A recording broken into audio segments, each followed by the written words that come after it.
Geliefdes, gister het ons stil gestaan en gekyk na Palmsondag. Jesus wat in Jerusalem inkom en die skare wat bly was en hom geloof en prys het vir die feit dat hy in Jerusalem inkom. En daar's 'n stuk agtergrond het ons mekaar gesê.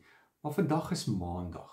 Vandag is die heilige Maandag en Jesus gaan voort. Hy's daar in Jerusalem en terwyl hy en sy disippels loop, is daar's twee prominente goed wat op hierdie heilige Maandag van belang is. Die eerste een is wat Jesus loop en toe word hy honger langs die pad. En dan sien hy hierdie vyeboom. Uit 'n afstand op 'n afstand het hy hierdie vyeboom gesien en daar was net blare aan, maar daar was geen vrug gewees nie. En so dis kon hierdie vyeboom hom nie voed nie en hy was honger gewees. En Jesus was nie gelukkig daarmee nie.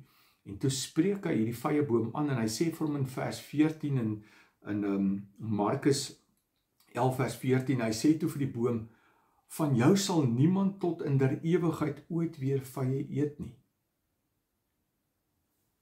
Nou, ietsie hiervan word gesimboliseer wanneer Jesus kom en hy sien geen vrug by die mens nie. En hy weet die mens is honger, maar daar's geen vrug nie. Dan is daar 'n vervloeking wat plaasvind. Hy vervloek hierdie vyeboom wat iets daarvan simboliseer. Want onthou, Jesus gaan éventueel 'n nuwe bedeling tot stand bring. En dan wanneer Jesus dan nou verder loop, dan kom hy by die tempel aan. Die tempel waar God aanbid moet word. En dan sien hy wat daar gebeur.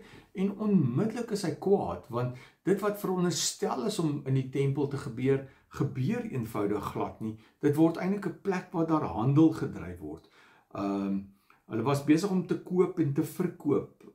En hy het hulle daar eenvoudig uitgejaag. Hy het die tafels van die geldwisselaars en die stoele van die duiweverkopers het hy net eenvoudig omgegooi. Hy het genoeg gehad van dit wat hy hier gesien het. Die mense wat eintlik maar net op verkeerde pad was.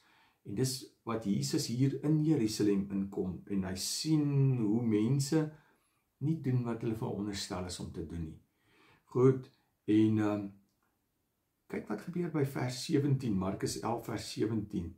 Toe het hy die mense geleer en vir hulle gesê, staan daar nie geskrywe, my huis sal 'n huis van gebed vir al die nasies wees nie. Weereens is nie eksklusief nie, maar inklusief. Jesus wil almal insluit, so hy wil hê dat almal deel word van sy koninkryk. En so kom hy en praat hy met hierdie mense en hoor hulle waaroor moet dit eintlik gaan. Hy het so 'n bietjie die plot verloor. En dis kom Jesus kwaad geword het. Maar hy word nie net kwaad en los hulle nie, maar hy onderrig hulle. En dis wat daar die Maandag gebeur het. Op pad. So Jesus spreek 'n geestelike nood aan. Hy sien daar's nie vrug aan die vyeboom nie, maar hy sien ook die praktiese resultaat van daardie metafoor eintlik.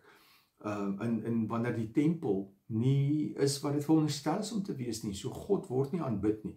En as ons nie God aanbid nie, kan daar nie vrug vir ons na vore kom nie. En dis waaroor dit gaan.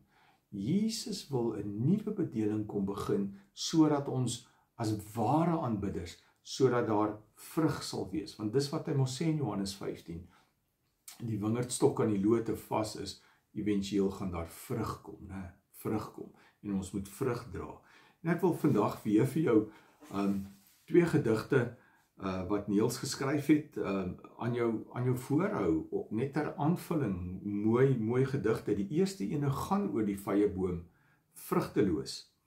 Hy sien die boom, kyk tussen die blare deur vir 'n vy. Dis 'n vrugtelose soektog, soos 'n ou godsdiens wat tot wette versteen het. Dra die boom niks soet nie. Toe vervloek hy dit.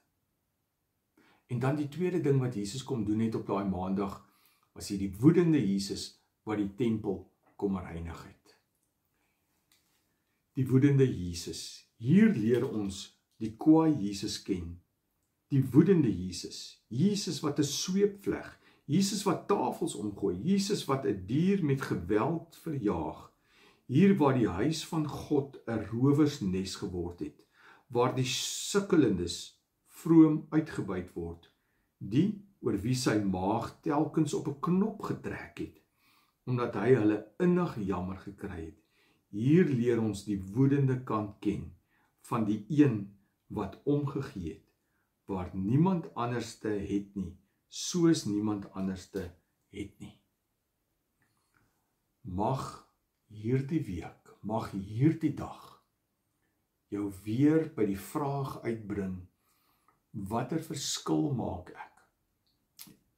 As ek by Jesus se voete gaan sit, dan kry ek daardie lewende water, daardie brood van die lewe, ek kry dit voed my, en dan kan ek gaan vrug dra. As ek vol word van die Heilige Gees, kan ek gaan vrug dra. En hy het die nood raak gesien, toe hy in Jerusalem kom. En hy het geweet, vir dit sterf ek, vir geestelike nood sterf ek. En onthou, hy het dit aan jou toevertrou, hierdie boodskap van versoening, om mense in hulle nood by te staan, in hulle geestelike nood by te staan. Jy het dit. Die Heilige Gees help jou daarmee, om 'n verskil te gaan maak. En kom ons maak 'n verskil. Gaan lees gerus weer hierdie gedeeltes, en mag jy 'n fantastiese dag hê.